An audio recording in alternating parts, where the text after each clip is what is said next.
In the realm of Islam, a tale unfolds of afterlife's mysteries yet to be told, where souls depart to realms unseen, a journey beyond what life has been.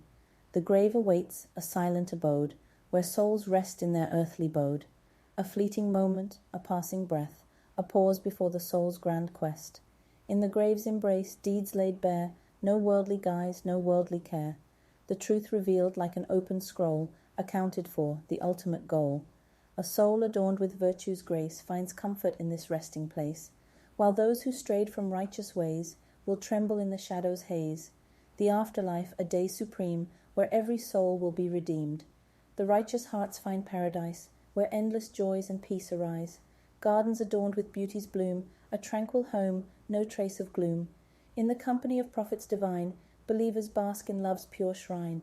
Yet for some, a path astray, they'll face the fire on Judgment Day. Jahannam's blaze, fierce and dire, a consequence of worldly desire. O mortal soul, seek Allah's grace before the journey to that place. Repent and mend, let faith ignite, embrace the truth, walk in the light. For in the afterlife's grand design lies hope and fear, a sacred sign. In Islam's teachings, wisdom gleams, guiding souls towards eternal dreams.